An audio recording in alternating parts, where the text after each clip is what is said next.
little bit of a facial exercise there. And of course, I got some links to send out. So,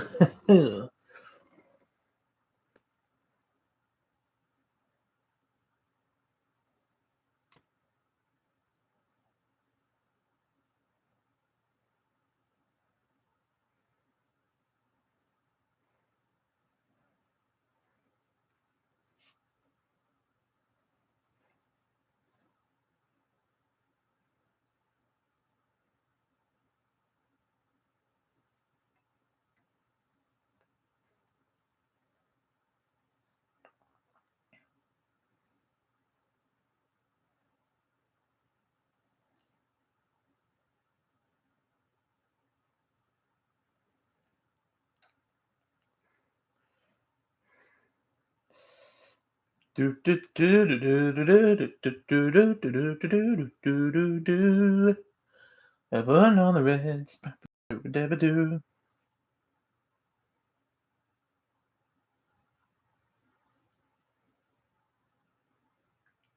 Alrighty, now that the links are out,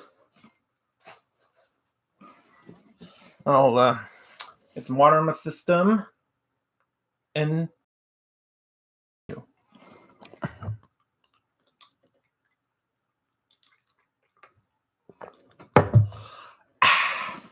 lovely. Anyways, love to greet the tender prince. Daughter, well met. God give your graces both a happy and joyful time of day. As much to you, good sister. Whither away? No farther than the tower, and, as I guess, upon the like devotion as yourselves, to gratulate the gentle princes here. Kind sister, thanks. We'll enter all together. Enter Brackenbury, the lieutenant. And in good time your lieutenant comes. Master Lieutenant, pray you, by your leave, how doth the prince and my young son of York? Right, well, dear madam, by your patience, I may not suffer you to visit them. The king hath strictly charged the contrary. The king? Who's that? I mean the Lord Protector. The Lord protect him from that kingly title. Hath he set bounds between their love and me? I am their mother. Who shall bar me from them? I am their father's mother. I will see them. Their aunt I am in law, in love their mother. Then bring it and make me die the thrall of Margaret's curse. Nor mother, wife, nor England's counted queen. Full of wise care is this your counsel, madam. Take all the swift advantage of the hours. You shall have letters from me to my son in your behalf to meet you on the way. Be ta'en not tardy by unwise delay. O ill-dispersing wind of misery, O my accursed womb, the bed of death, a cockatrice hast thou hatched to the world, whose unavoided eye is murderous.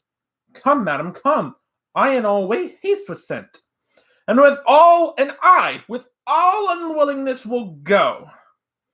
Oh, would to God that the inclusive verge of golden metal that must surround my brow were red-hot steel to sear me to the brains. Anointed let me be with deadly venom, and dire men can say, God save the Queen. Go, go, poor soul, I envy not thy glory. To feed my humor, wish thyself no harm. No, why? When he is that my husband, did I enjoy the golden dew of sleep, but with his timorous dreams was still awaked.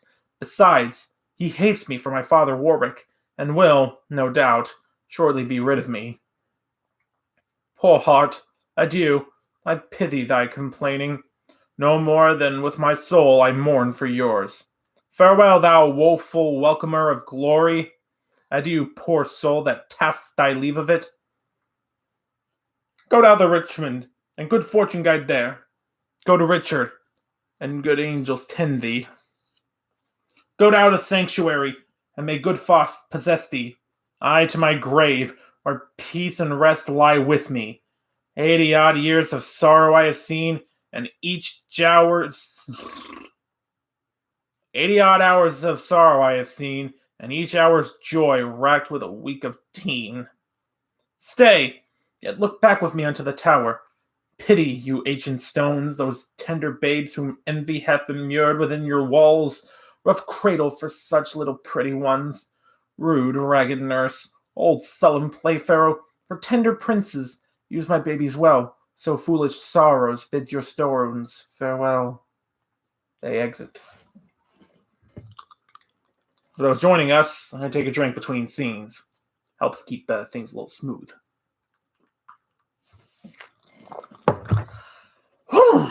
Okay, here we go. Scene 2. Sound Senate. Enter Richard Imprompt, Buckingham, Catesby, Ratcliffe, Lovell, and others, including a page. Stand all apart, cousin of Buckingham. My gracious sovereign, give me thy hand. Here he ascendeth the throne. Thus high by thy advice, and thy assistance is King Richard seated. But shall we wear these glories for a day, or shall they last, and we rejoice in them? Still live they, and forever let them last. Ah, Buckingham, now do I play the touch, to try if thou be current gold indeed. Young Edward lives, think now what I would speak. Say on, my loving lord. Why, Buckingham, I say I would be king. Why, so you are, my thrice-renowned lord. Ha! Am I king? 'Tis exploit of death. I know a discontented gentleman, whose humble means match not his haughty spirit. Gold were as good as 20 orators, and will, no doubt, tempt him to anything. What is his name? His name, my lord, is Tyrrell. I partly know the man. Go call him hither, boy. The deep revolving witty Buckingham no more shall be the neighbor to my counsels. Hath he so long held out with me, untired, and he stops now for breath? Well, be it so. Enter Stanley. How now, Lord Stanley? What's the news? No, my loving lord. The Marquis Dorset, as I hear, is fled to Richmond, in the parts where he abides. He walks aside. Come hither, Catesby. Rumor it abroad that Anne, my wife, is very grievous sick. I will take order for her keeping close. Inquire me out some mean poor gentleman, whom I will marry straight to Clarence' daughter. The boy is foolish, and I fear not him. Look how thou dream'st. I say again, give out that Anne my queen is sick and like to die. About it, for it stands me much upon to stop all hopes whose growth may damage me. Catesby exits. I must be married to my brother's daughter, or else my kingdom stands on brittle glass. Murder her brothers, and then marry her. Uncertain way of gain, but I am in so far in blood that sin will pluck on sin. Tear-falling pity dwells not in this eye. Enter Tyrrell. Is thy name Tyrrell? James Tyrrell, and your most obedient subject. Art thou indeed? Prove me, my gracious lord. Darst resolve to kill a friend of mine? Please you, but I had rather kill 2 enemies. Why then, thou hast it. 2 deep enemies, foes to my rest, and my sweet sleep's disturbers. Are they that I would have thee deal upon, Tyrrell? I mean those bastards in the tower. Let me have open means to come to them, and soon I'll rid you from fear of them. Thou sing'st sweet music. Hark, come hither, Tyrrell. Go, by this token. Rise, and lend thine ear.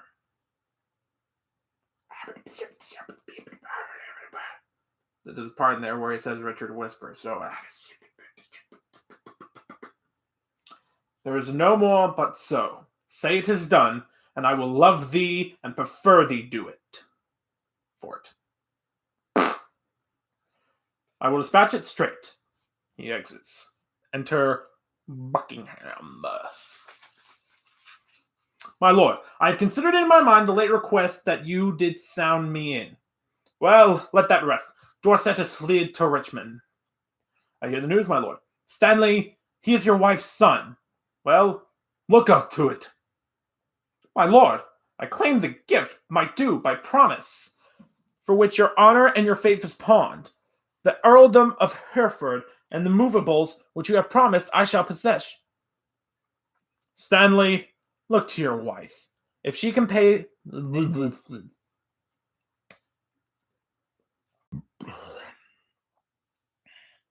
Because that, like a jack, thou keeps the strokes betwixt thy begging and my meditation. I am not in the giving vein today. Why then, resolve me whenever be smothered the most replenished sweet work of nature, that from the prime creation as she framed. Hence, both are gone with conscience and remorse. They could not speak, and so I left them both to bear the tidings to the bloody king. Enter Richard. And here he comes. All health, my sovereign lord. Kind Tyrell, am I happy in thy news? If to have done the thing you gave in charge beget your happiness, be happy then, for it is done. But didst thou see them dead? I did, my lord. And buried, gentle Tyrell? The chaplain of the tower hath buried them, but where, to say the truth, I do not know. Come to me, Tyrell, soon at after supper, when thou shalt tell the process of their death. Meantime, but think how I may do thee good, and be inheritor of thy desire. Farewell till then. I humbly take my leave. Tyrell exits. The son of Clarence I have pent up close. His daughter meanly have I matched in marriage. Sons of Edward sleep in Abraham's bosom, and Anne my wife has bid this world good night. Now, for I know, the Breton Richmond aims at young Elizabeth, my brother's daughter, and by that knot looks proudly on the crown. To her go I, a jolly, thriving wooer. Oh, yeah. Enter Ratcliffe. My lord, good or bad news, that thou comest in so bluntly? Bad news, my lord. Morton is fled to Richmond, and Buckingham, back with the hardy Welshman, is in the field, and still his power increaseth. With Richmond troubles me more near than Buckingham and his rash levied strength. Come, I have learned that fearful commenting is leaden servitor to full delay. Delay leads impotent and snail-paced beggary. Then fiery expedition be my wing, Jove's Mercury, my herald for a king. Go, mustermen, my counsel is my shield. We must be brief when traitors brave the field. And they exit.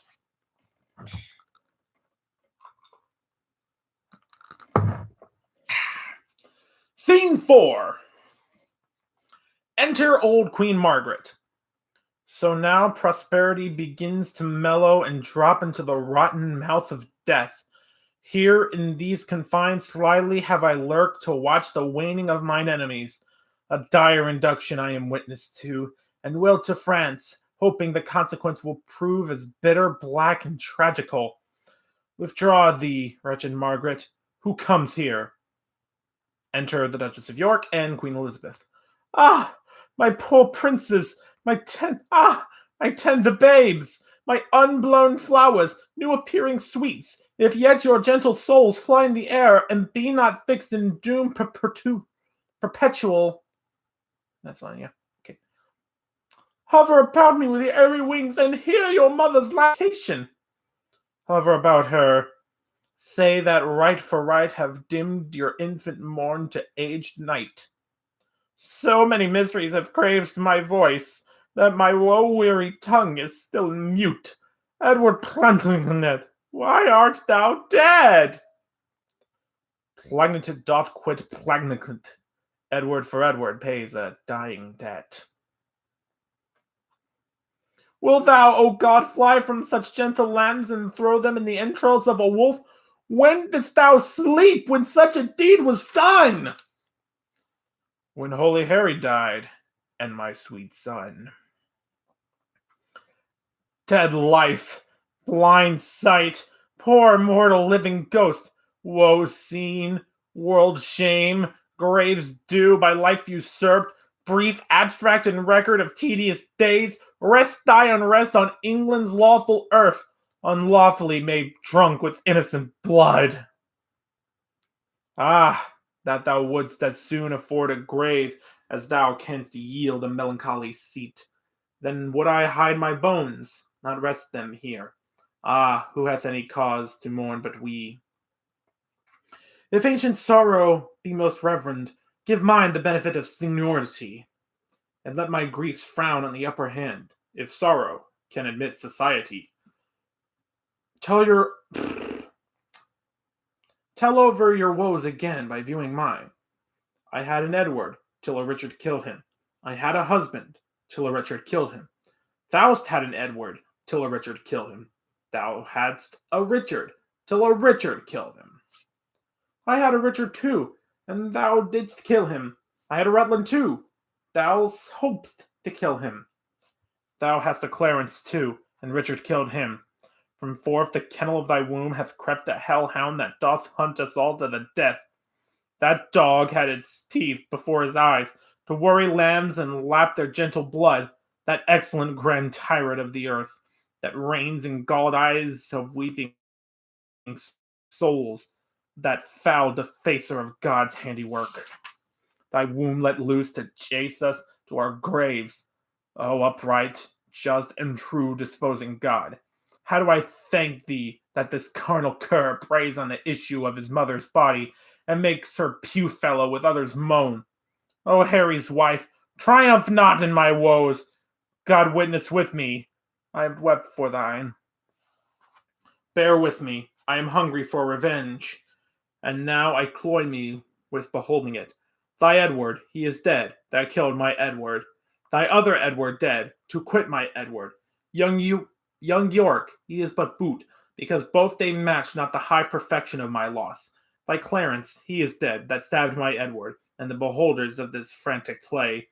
The adulterate Hastings, Rivers, Fawn, Grey, untimely smothered in their dusky graves.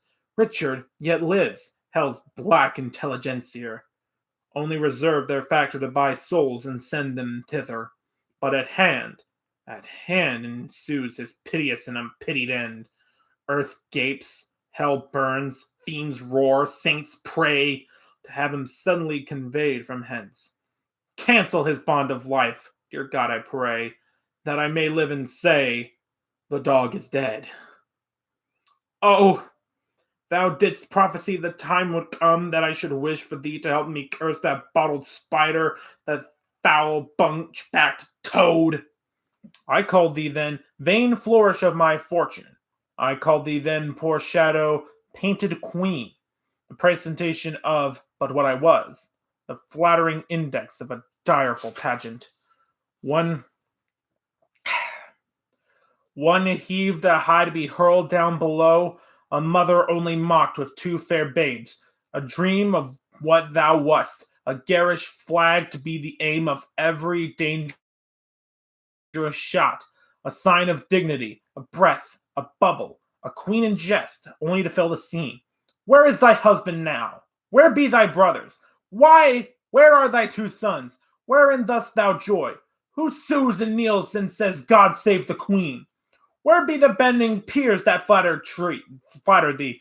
Where be the thronging troops that followed thee? Decline all this, and see what now thou art, for a happy wife, a most distressed widow, for joyful mother, one that wails the name, for one being sued to, one that humbly sues, for queen, a very caitiff crowned with care, for she that scorned at me, now scorned of me, for she being feared of all, now fearing one, for she commanding all, obeyed of none. Thus hath the course of justice whirled about and left thee but a very prey to time, having no more but thought of what thou wast, to torture thee more, being what thou art. Thou didst usurp my place, and dost thou not usurp the just proportion of my sorrow? Now thy proud neck bears half my burden yoke, from which even here I slip on my weary head, and leave the burden of it on all thee. Farewell, York's wife, and queen of sad mischance. These English woes shall make me smile in France. O thou well skilled in curses, stay a while, and teach me how to curse mine enemies. Forbear to sleep the nights and fast the days, compare dead happiness with living woe. Think that thy babes were sweeter than they were, and he that slew them fouler than he is. Bettering thy loss makes the bad causer worse. Revolving this will teach thee how to curse. My words are dull. My words are dull. Oh, quicken them with thine. Thy woes will make them sharp and pierce like mine. Why should calamity be full of words? Windy attorneys to their clients' woes, airy succeeders of interstate joys, poor breathing orators of miseries, let them have scope, though what they will impart help nothing else, yet they do ease the heart. If so, then be not tongue-tied. Go with me, and in the breath of bitter words, let's smother my damned son that thy too sweet son smother. The trumpet sounds, be copious and exclaims. Enter King Richard and his train, including Catesby. Who intercepts me in my expedition? Oh, she that might have intercepted thee by strangling thee in her accursed womb, from all the slaughters wretched thou hast done.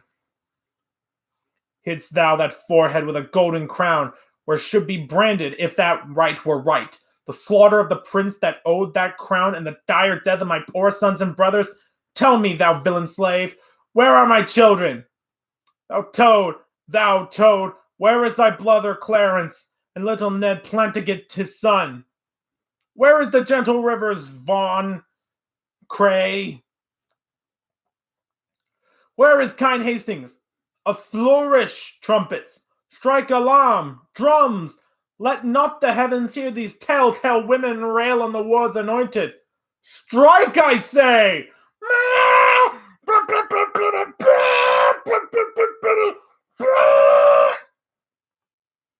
Either be patient and entreat me fair, or with the clamorous report of war, thus I will drown your exclamations.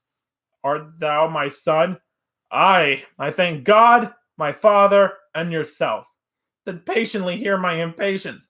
Madame, I have a touch of your condition that cannot brook the accent of reproof. Oh, let me speak! Do then, but I'll not hear. I will be mild and gentle in my words, and brief, good mother, for I am in haste.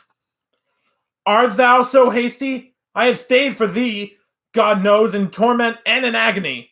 And came I not at last to comfort you? No, by the holy rood thou knowest well. Thou camest on earth to make the earth my hell. A grievous burden was thy birth to me. Tetchy and wayward was thy infancy. Thy school days frightful, desperate, wild, and furious. Thy prime of manhood, daring, bold, and venturous. Thy age confirmed, proud, subtle, sly, and bloody. More mild, but yet more harmful, kind in hatred. What comfortable hour canst thou name that ever graced me with thy company? Faith, none but Humphrey Howard, that called your grace to breakfast once, forth of my company. If I be so disgracious in your eye, let me march on and not offend you, madam. Strike up the drum. I prithee, hear me speak. You speak too bitterly. Hear me a word, for I shall never speak to thee again.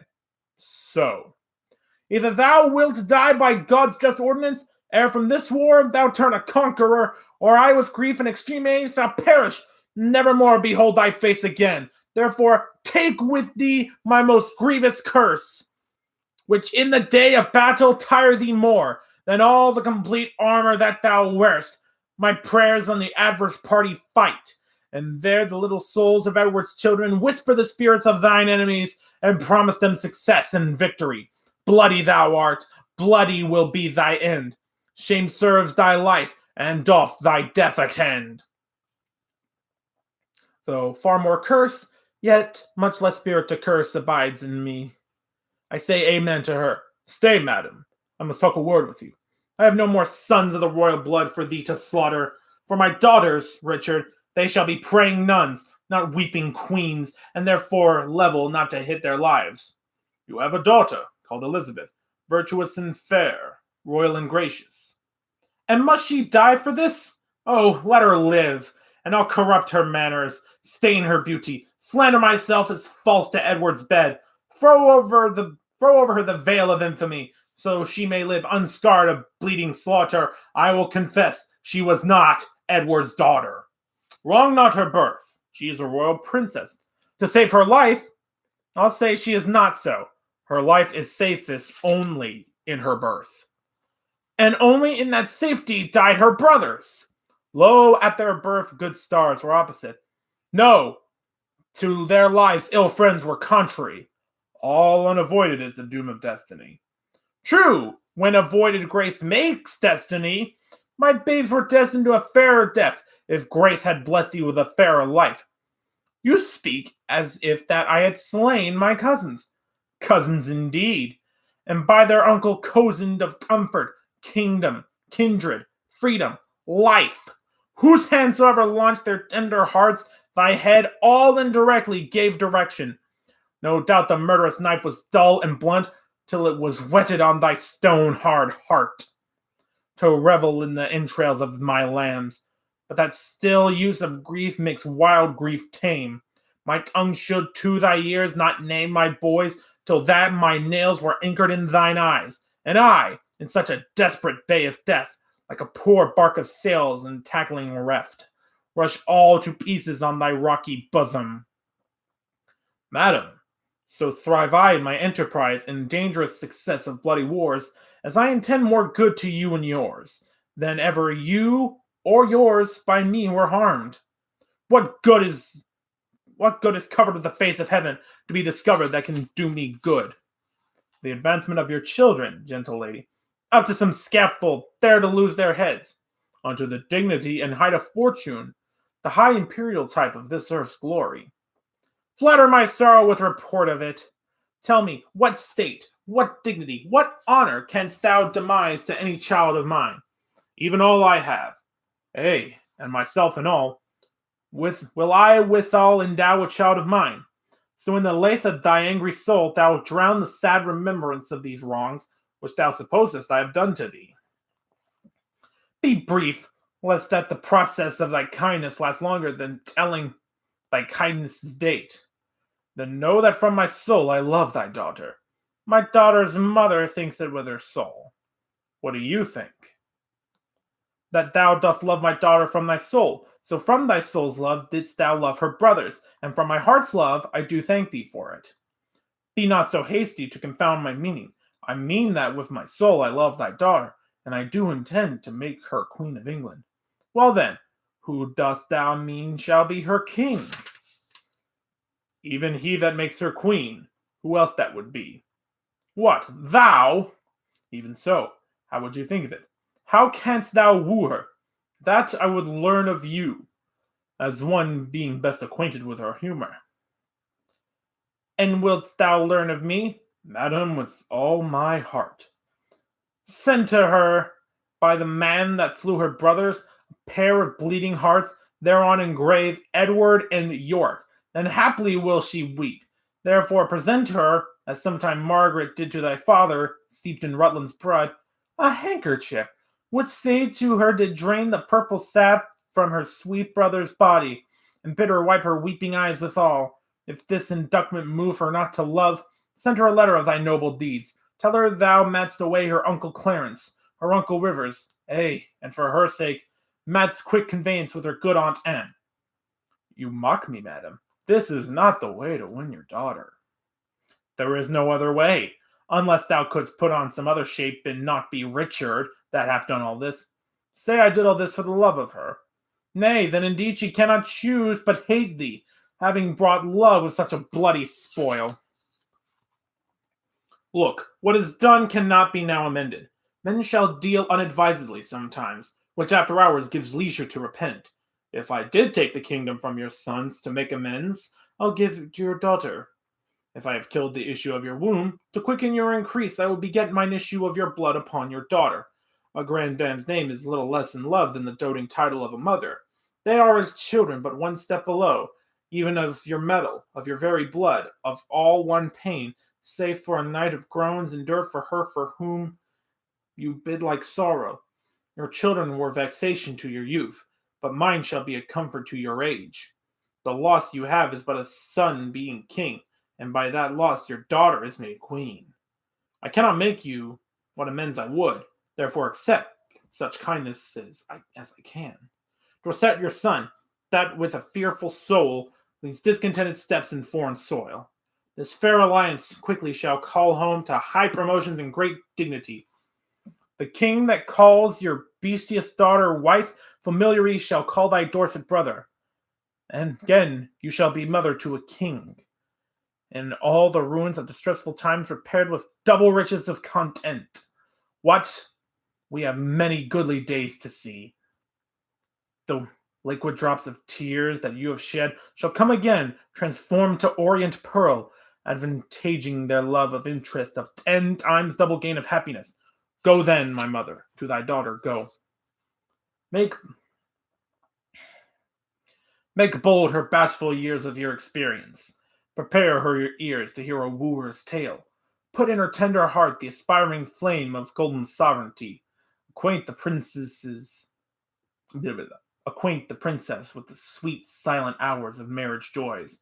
And when this arm of mine hath chastised the petty rebel, dull-brained Buckingham, bound with triumphant garlands I will come and lead thy daughter to a conqueror's bed, to whom I shall retail my conquest won, and shall be the sole victorious. Caesar's Caesar. What were I best to say? Her brother would be her lord, or shall I say her uncle? Or that he slew her brothers and her uncles? Under what title shall I woo for thee? That God, the law, my honor, and her love can make them seem pleasing to her tender years? Infer fair England's peace by this alliance, which she shall purchase with still lasting war. Tell her the king that may command entreats, that are her hands, which the king's king forbids. Say she shall be a high and mighty queen, to veil the title as her mother both. Say I will love her everlastingly. But how long shall that title ever last? Sweetly enforce unto her fair life's end. But how long fairly shall her sweet life last? As long as heaven and nature lengthens it. As long as hell and Richard likes of it. Say I, her sovereign, am her subject low. But she, your subject, loathes such sovereignty. Be eloquent in my behalf to her. An honest tale speeds best being plainly told. Then plainly to tell her my loving tale. Plain and not honest is too harsh a style. Your reasons are too shallow and too quick. Oh no, my reasons are too deep and dead. Too deep and dead, poor infants in their graves. Harp not on that string, madam. That is past. Harp on it still shall I till heartstrings break. Now, by my George, my garter, and my crown, profaned, dishonored, and the third usurped. I swear, by nothing, for this is no oath. Thy George, profaned, have lost his lordly honor. Thy garter, blemished, pawned his knightly virtue. Thy crown, usurped, disgraced his kingly glory. If something thou wouldst swear to be believed, swear then by something that thou hast not wronged, then by myself. Thyself is self-misused, not by the world. 'Tis full of thy foul wrongs, thy father's death. Thy life hath it dishonored. Why then? By God. God's wrong is most of all. If thou didst fear to break an oath with him, the unity the king my husband made, thou hadst not broken, nor my brothers died. If thou hadst feared to break an oath by him, the imperial metal circling round now thy head hath graced the tender temples of my child, and both the princes have been breathing here, which now, two tender bedfellows for dust, thy broken faith have made the prey for worms. What canst thou swear by now? The time to come, that thou hast wrong in time o'erpast. For I myself have many years to wash, hereafter time, for time past, wrong by thee. The children live whose fathers thou hast slaughtered, ungoverned youth, to wail it in their age. The parents live whose children thou hast butchered, old barren plants, to wail it with their rage. Swear not by time to come, for that thou hast misused ere used, by times ill used or past. As I intend to prosper and repent, so thrive I in my dangerous affairs of hostile arms. Myself confound. Heaven and fortune bar me happy hours. Day, yield me not thy light, nor night thy rest. Be opposite all planets of good luck to my proceeding, if, with dear heart's love, immaculate devotion, holy thoughts, I tender not thy beauteous princely daughter. In her consists my happiness in thine. Without her follows to myself and thine. Herself, the land, and many a Christian soul, death, desolation, ruin, and decay. It cannot be avoided but by this. It will not be avoided but by this. Therefore, dear mother, I must call you so, be the eternity of my love to her. Plead what I will be, not what I have been, not my deserts, but what I will deserve. Urge the necessity and state of times, and be not peevish found in great designs. Shall I be tempted of the devil thus? Aye, if the devil tempt you to do good. Shall I forget to be thyself? Aye, if your self-remembrances wrong yourself.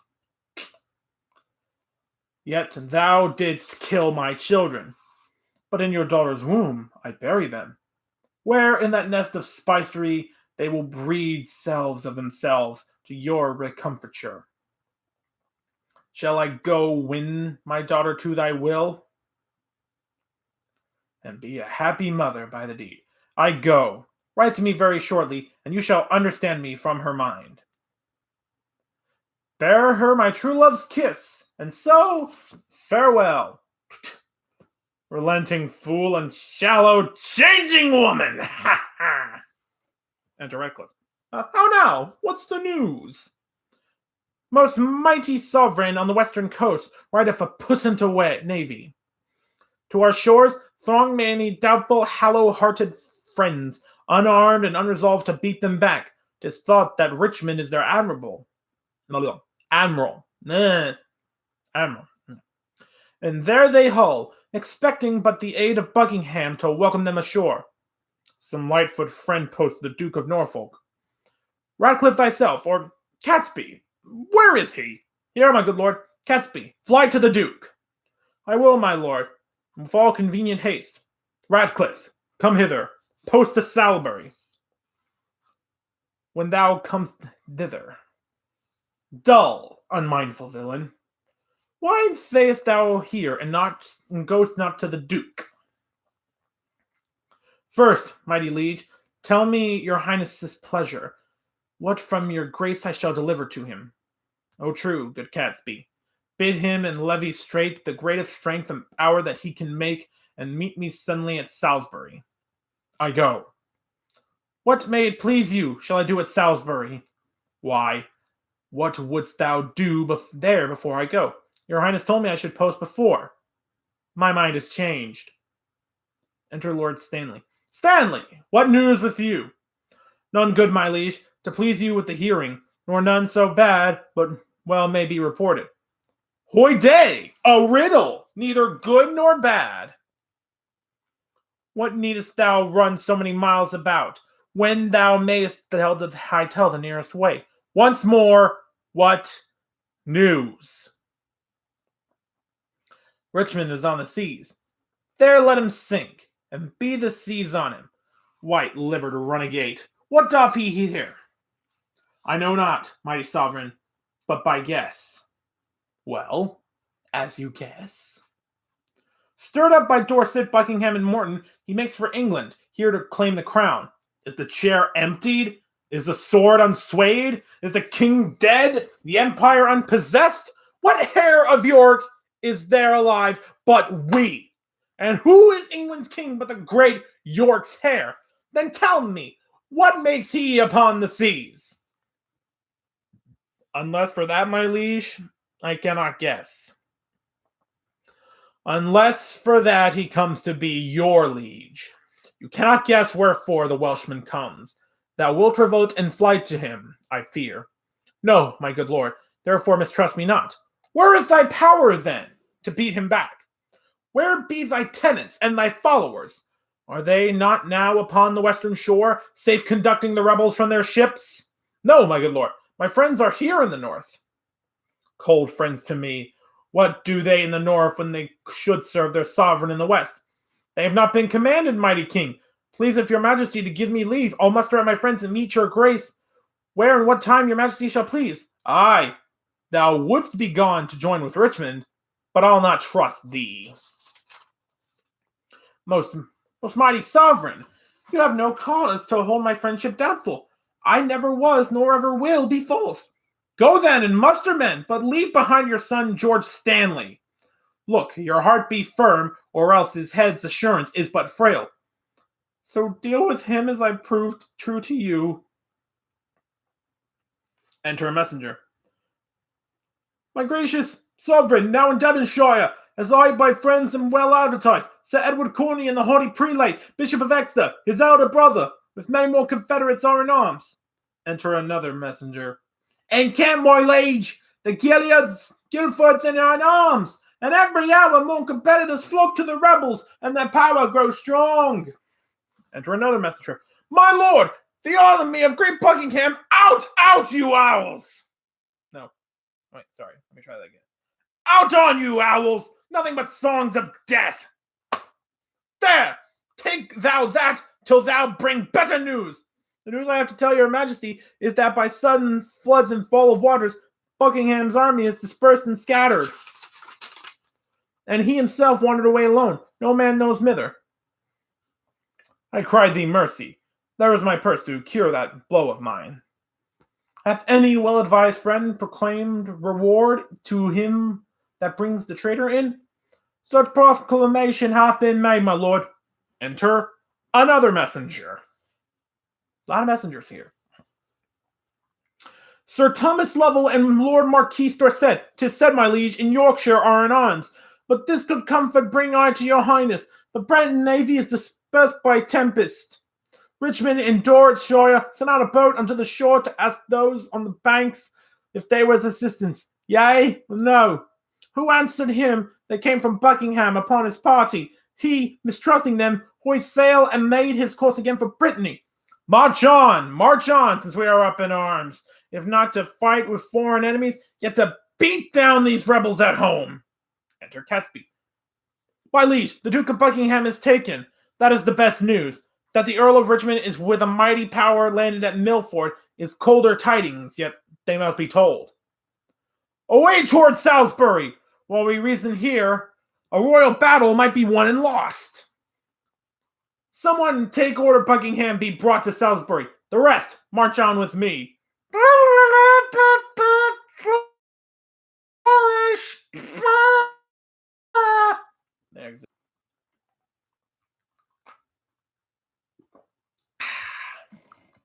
Okay. Scene 5. Enter Stanley, Earl of Derby, and Sir Christopher. Sir Christopher, tell Richmond this from me, that in the sty of the most deadly boar, my son George Stanley is franked up in hold. If I revolt, off goes young George's head.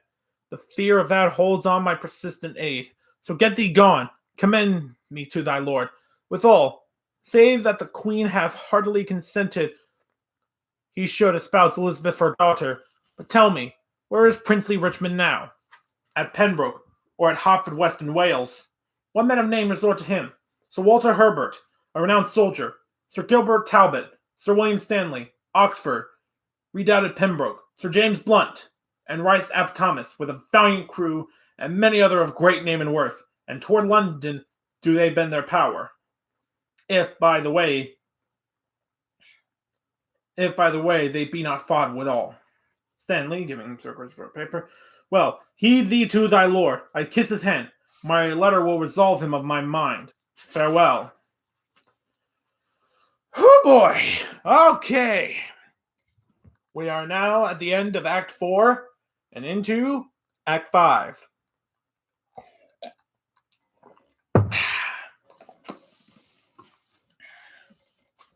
Let's see. Apparently we have one person viewing, and if you're having a good time, then all right. Anyways, Richard III Act 5. Scene 1. Enter Buckingham, with sheriff and Alibirds led to execution. Will not King Richard let me speak with him? No, my good lord, therefore be patient. Hastings and Edward's children, Grey and Rivers, holy King Henry, and thy fair son Edward, Vaughan, and all that have miscarried by underhand it, corrupted, foul injustice, if that your muty discontented souls do through the clouds behold this present hour, even for revenge mock my destruction. This is All Souls' Day, fellow, is it not? It is. Why then? All Souls' Day is my body's doomsday. This is a which, in King Edward's time, I wished might fall on me when I was found false to his children and his wife's allies.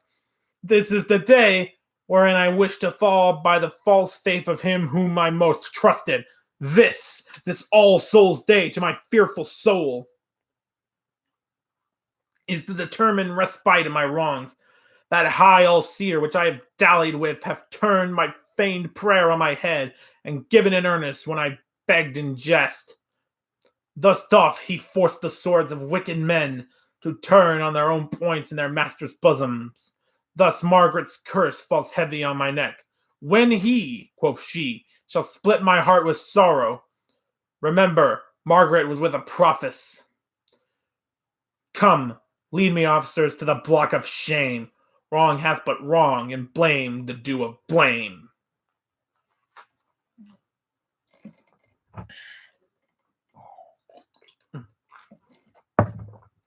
Okay. Scene 2. Enter Richmond, Oxford, Blunt, Herbert, and others with drum and colors. Ooh. Fellows in arms! Fellows in arms, and my most loving friends, bruised underneath the yoke of tyranny, thus far into the bowels of the land have we marched on without impediment. And here receive we from our father Stanley lines of fair comfort and encouragement. The wretched, bloody, and usurping boar that spoiled your summer fields and fruitful vines, swills through your warm blood like wash, and makes his trough in your emboweled bosoms. This foul swine is now even in the center of this isle, near the town of Leicester, as we learn. From Tamworth thither is but one day's march.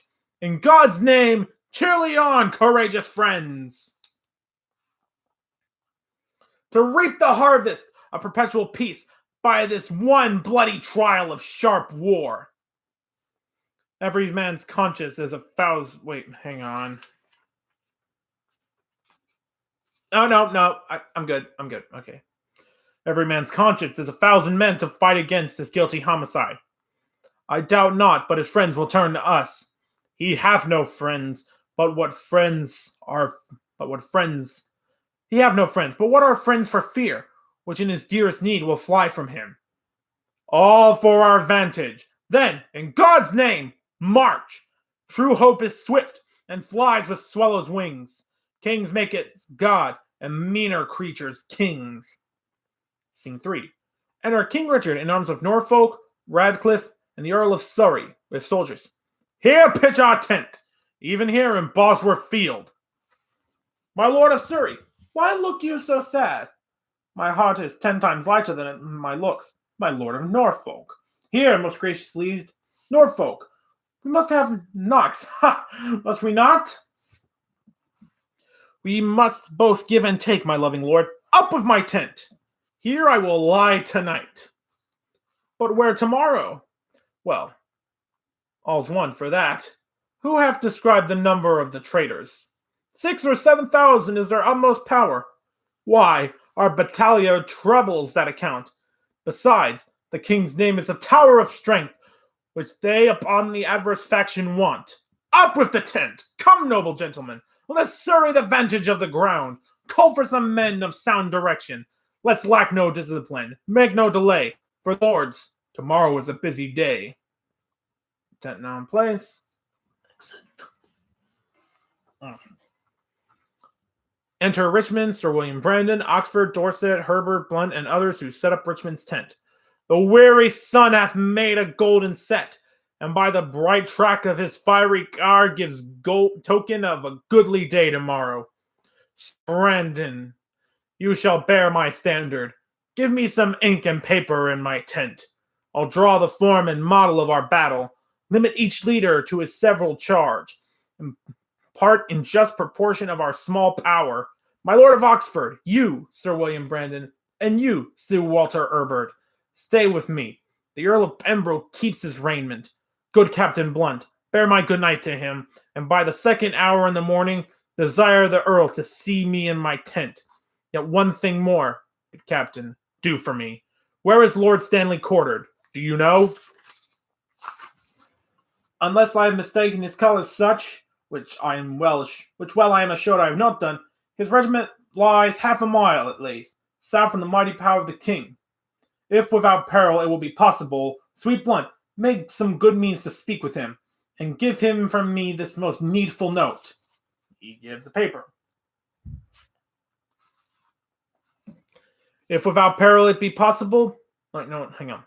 Upon my life, Lord, I'll undertake it, and so God give you quiet rest tonight. Good night, good Captain Blunt. Come, gentlemen, let us consult upon tomorrow's business. Into my tent. The dew is raw and cold. Everybody gets into the tent. Okay. Enter, to his respective tent, Richard, Radcliffe, Norfolk, and Catesby soldiers. What is the clock? What is 2 o'clock? It is supper time, my lord. It's 9 o'clock. I will not sup tonight. Give me some ink and paper. What? Is my beaver easier than it was? And is all my armor laid into my tent? It is, my liege, and all things are in readiness. Good Norfolk, hie thee to thy change. Use careful watch. Choose trusty sentinels. I go, my lord. Stir with the lark tomorrow, gentle Norfolk. I warrant you, my lord. Catesby, my lord. Send out a pursuivant at arms to Stanley's regiment. Bid him bring his power before sunrising, lest his son George fall into the blind cave of eternal night. Catesby exits the soldiers. Fill me a bowl of wine. Give me a watch. Saddle white Surrey for the field tomorrow. Look that my staves be sound and not too heavy. Radcliffe, my lord, sawest thou the melancholy Lord Northumberland? Thomas, the Earl of Surrey, and himself, much about cockshut time, from troop to troop, went through the army cheering up the soldiers. So, I am satisfied. Give me a bowl of wine. I have not that atrocity of spirit, nor cheer of mind as wont to have. Wine is brought. Set it down. Is ink and paper ready? It is, my lord. Bid my guard watch. Leave me, Ratcliffe. About the middle of night, come to my tent and help to arm me. Leave me, I say. Ratcliffe exits. Richard sleeps in his tent, which is guarded by soldiers. So, basically like this.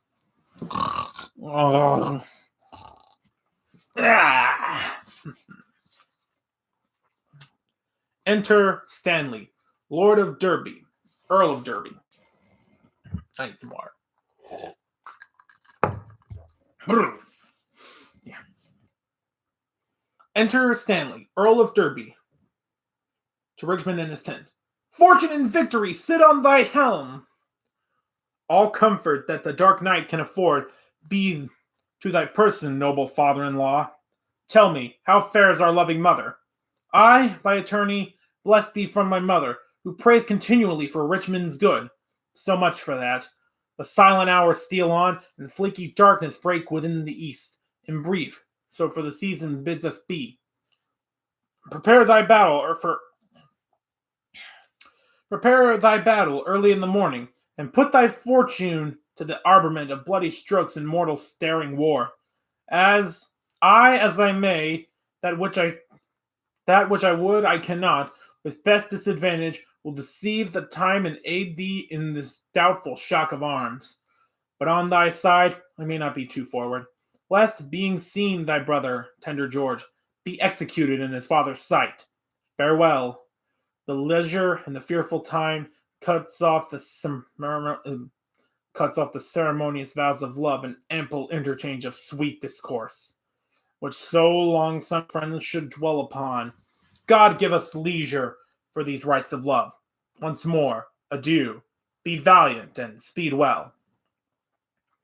Good lords, conduct him to his regiment.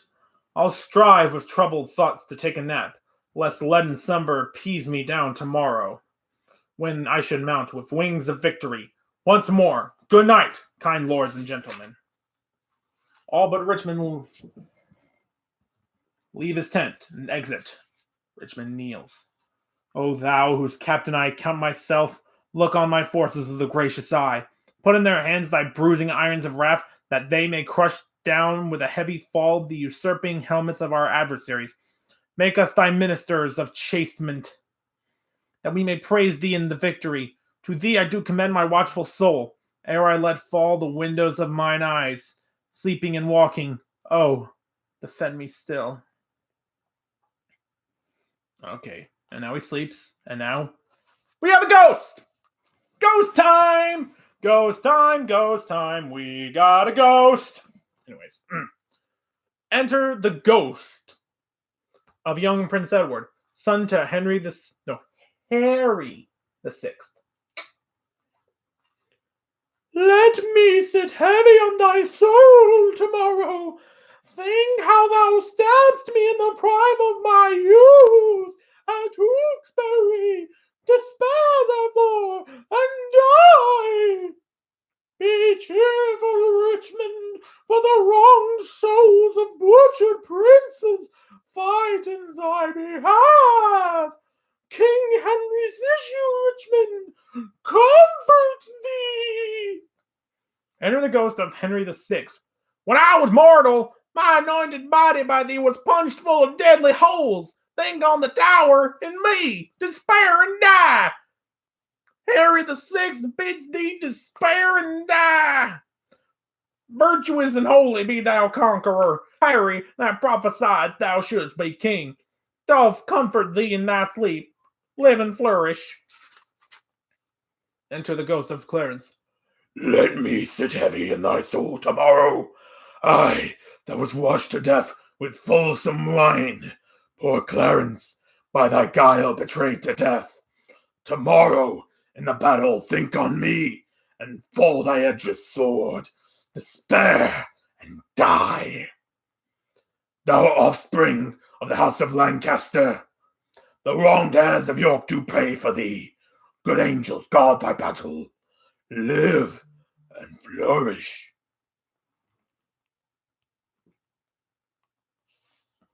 Oh, hang on, give me a second.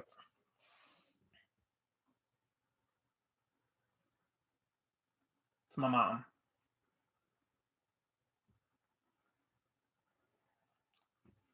Okay.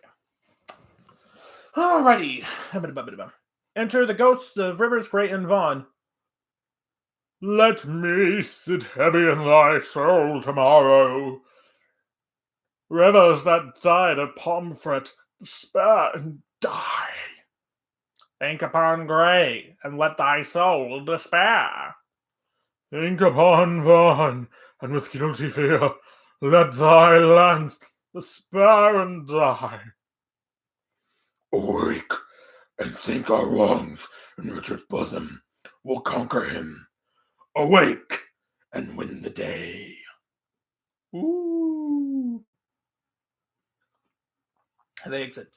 Enter the ghost of the two young princes.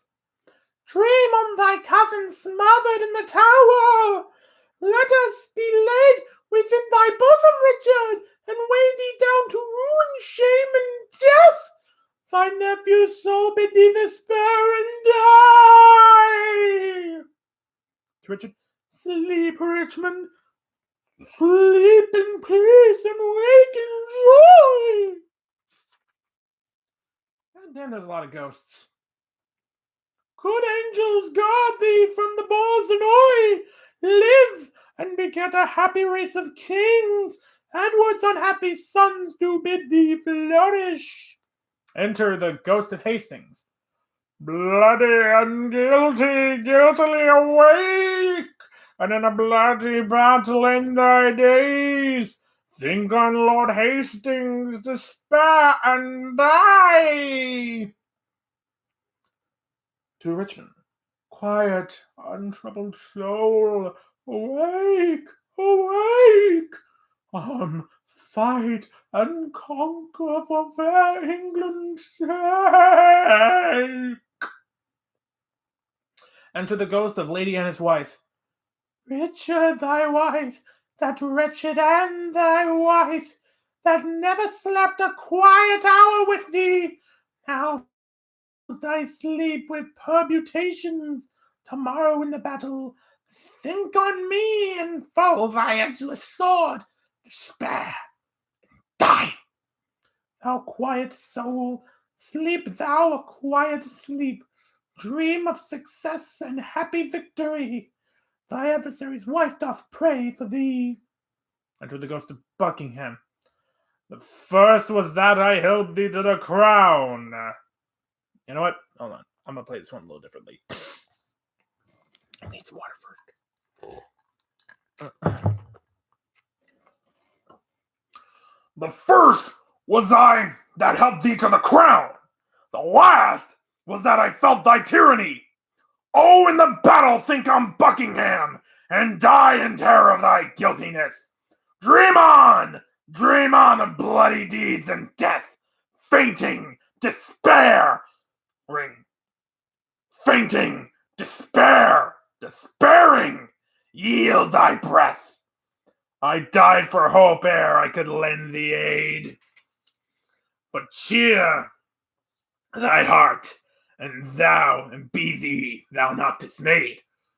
God and good angels fight on Richmond's side, and Richard fall in hide of all his pride. Bitch! Freddy Krueger dreams. Richard startleth up out of a dream. Give me another horse! Bind up my wounds! Have mercy, Jesu! Stop! I did but dream! O coward conscience, how dost thou afflict me? The lights turn blue. It is now dead midnight. Cold, fearful drops stand on my trembling flesh. What do I fear? Myself? There is none else by. Richard loves Richard. That is, I am I. Is there a murderer here? No. Yes, I am. Then fly. What, for myself? Great reason why. Lest I revenge. What, myself upon myself? Alack, I love myself. Wherefore? For any good that I myself have done unto myself? Oh no. Alas, I rather hate myself for hateful deeds committed by myself. I am a villain, yet I lie. I am not. Fool, of thyself speak well. Fool, do not flatter. My conscience hath 1,000 several tongues, and every tongue brings in several tale, and every tale condemns me for a villain. Perjury in the highest degree. Murder, stern murder in the direst degree. All several sins, all used in each degree. Flung to the bar, crying out, guilty, guilty! I shall despair. There is no creature loves me, and if I die, no soul will pity me. And wherefore should they, since that I myself find in myself no pity to myself? Methought the souls of all that I murdered came to my tent, and every one did threat tomorrow's vengeance on the head of Richard.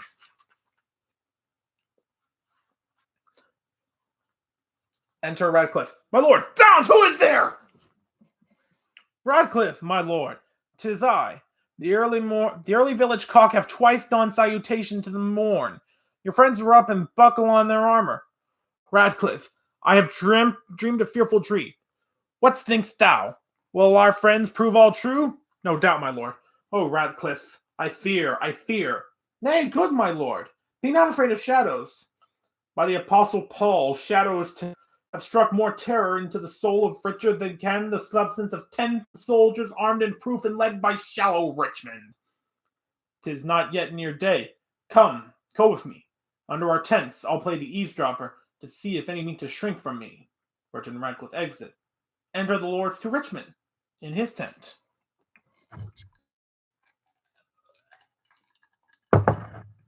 Water, I like water. Helps with the voice and the reading and the whatever. Good morrow, Richmond. Cry mercy, lords and watchful gentlemen, that you have ta'en this tardy sluggard here. How have you slept, my lord? The sweetest sleep and fairest boding dreams that ever entered in a drowsy head have I since your departure had, my lords. Methought their souls whose body Richard murdered came to my tent and cried on victory. I promise you, my soul is very jocund. Is very jocund in the remembrance of so fair a dream. How far into the morning is it, lords? Upon the stroke of 4. Why then? Then 'tis time to arve and give direction. Oratory, oration, whatever.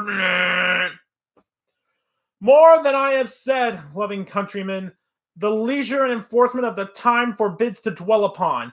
Yet remember this, God and our good cause fight upon our side. The prayers of holy saints and wronged souls, like high-reared bulwarks, stand before our faces. Richard, except those whom we fight against had rather have us win than him they follow. For what is he they follow? Truly, gentlemen, a bloody tyrant and a homicide. One raised in blood and one in blood established. One that may needs to come by what he hath and slaughter those that were the means to help him. A base, foul stone, made precious by the foil of England's chair, where he is falsely set. One that hath ever been God's enemy. Then, if you fight against God's enemy, God will, in justice, ward you as his soldiers. If you do sweat to put a tyrant down, you sleep in peace, the tyrant being slain. If you do fight against your country's foes, your country's fat shall pay their pains the higher. If you do fight in safeguard of your wives shall welcome home the conquerors. If you do free your children from the sword, your children's children quits it in your age. Then, in the name of God and all these rights, advance your standards, draw your willing swords. For me, the ransom of my bold attempt shall be this cold corpse on the earth's cold face. But if I thrive, the gain of my attempt, the least of you shall share his part thereof. Sound drums and trumpets boldly and cheerfully. God and St. George, Richmond, and victory! Woo! Spring break!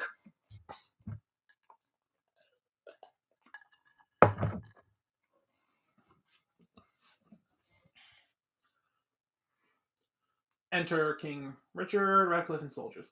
What said Northumberland as touching Richmond? That he was never trained up in arms. He said the truth. And what said Surrey then? He smiled and said, the better for our purpose. He was in the right, and so deed it is. The clock striketh. Tell the clock there, give me a calendar. He looks in an almanac. Who saw the sun today? Not I, my lord. Then he disdains to shine, for by the book he should have braved the east an hour ago. A black day will be to somebody. Ratcliffe, my lord. The sun will not be seen today. The sky doth frown and lower upon our army. I would these dewy tears were from the ground, not shine today.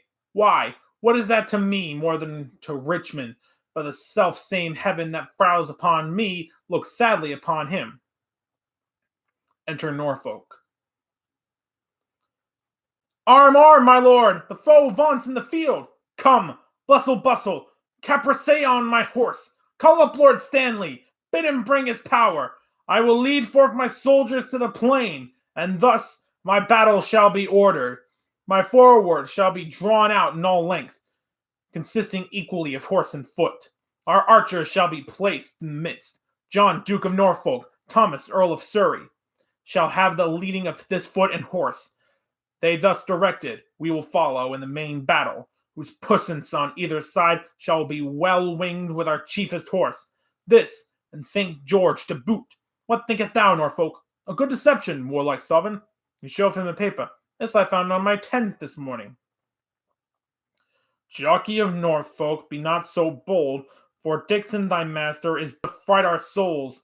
Conscience is but a word that cowards use, devised at first to keep the strong in awe.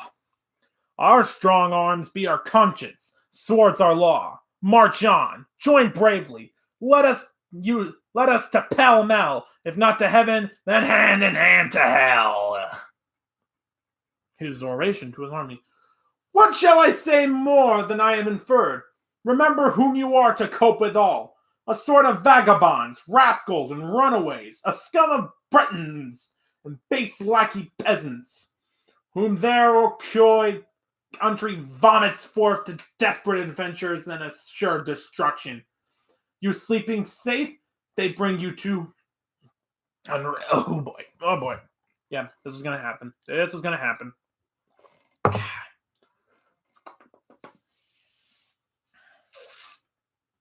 Let's see if someone's on Britons, vomit. Murder or Cloyd country vomits forth to desperate adventures and assured destruction. You sleeping safe, they bring to you unrest. You having lands and blessed with beauteous wives, they would restrain the one, disdain the other, and who doth lead them but a paltry fellow, long kept in Brittany at our mother's cost, a milksop, one that never in his life felt so much cold as overshoes and snow. Let's whip these stragglers over the seas again, lash hence these overweening rags of France, these famished beggars weary of their lives, who but for dreaming on this fond exploit, for want of means, poor rats, has hanged themselves.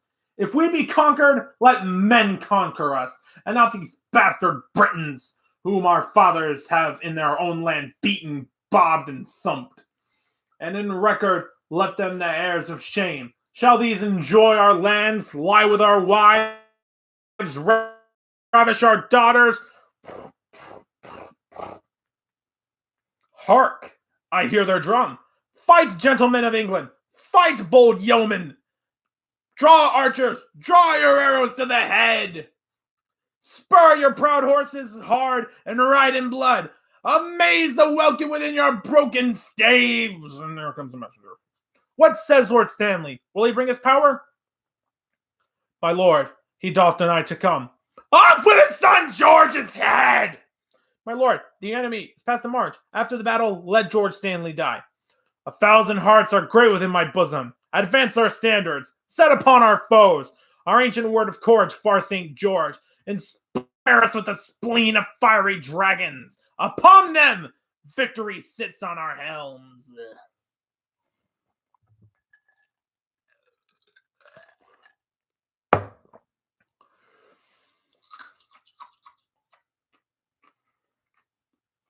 Ice in my mouth. Nice, semi-soft ice. Okay. Scene 4. Alarm. Excursions. Enter Norfolk with soldiers and Casby. Rescue, my lord of Norfolk. Rescue, rescue. The king enacts more wonders than a man. Daring opposite in every danger. His horse is slain, and all on foot he fights, seeking for Richmond in the throat of death. Rescue, fair lord, or else the day is lost. Norfolk exit whistle. Enter Richard. A horse! A horse! My kingdom for a horse! Withdraw, my lord. I'll help you to a horse. Slave, I have set my life upon a cast, and I will stand the hazard of the die. I think there be 6 Richmonds in the field. 5 I have slain today instead of him. A horse! A horse! My kingdom for a horse! Alarm. Enter Richard and Richmond. They fight. Richard is slain. Then retreat with being sounded. Richard exits, and Richard's body is removed. Flourish. Enter Richmond, Stanley, Earl of Derby, bearing the crown with other lords and soldiers. God and your arms be praised, vicious friends. The day is ours. The bloody dog is dead. Courageous Richmond, well hast thou acquit. Lo, here this long usurped royalty from the dead temples of this bloody wretch have I plucked off to grace thy bowels withal. Wear it, enjoy it, and make much of it. Great God of heaven, say amen to all. But tell me, is young George Stanley living? He is my lord, and safe in Leicester town. Whither, if it please you, we may now withdraw us. What men of name are slain on either side? John, Duke of Norfolk, Walter, Lord Ferrers, Sir Robert Brackenbury, and Sir William Brandon.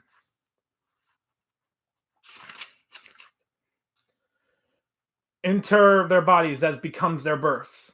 Proclaim a pardon to the soldiers fled, that in submission will return to us. And then, as we have taken the sacrament, we will unite the white rose and the red. Smile upon heaven this fair conjunction, that long have frowned upon their enmity. What traitor hears me and says not, Amen? England hath long been mad and scarred herself. The brother blindly shed the brother's blood. The father rashly slaughtered his own son. The son compelled, been butchered to the sire. All this divided York and Lancaster. Divided in their dire division. Oh, now let Richmond and Elizabeth, the true succeeders of each royal house, by God's fair ordinance conjoin together, and let their heirs, God, if thy will be so, enrich the time to come with smooth-faced peace, with smiling plenty and fair prosperous days. Abate the edge of traitors, gracious Lord, that would reduce these bloody days again and make poor England weep in streams of blood.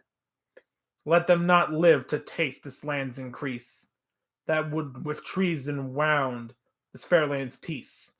Now civil wounds are stopped, peace lives again, that she may long live here. God say, Amen. And so endeth Richard III. Now, I want to try a little experiment here, a little quick at the end here.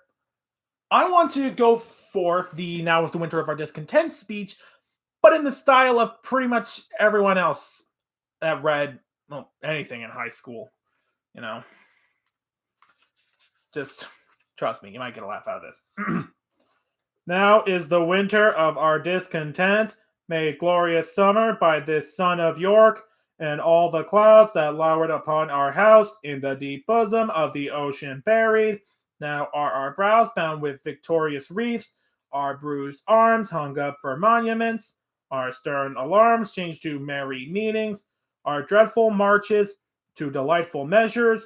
Grim-visaged war hath smoothed his wrinkled front, and now instead of mounting barbed steeds to fright the souls of fearful adversaries, he capers nimbly in a lady's chamber to the LIVESTREAM. Teacher, this is hard. Keep going. I'm dying.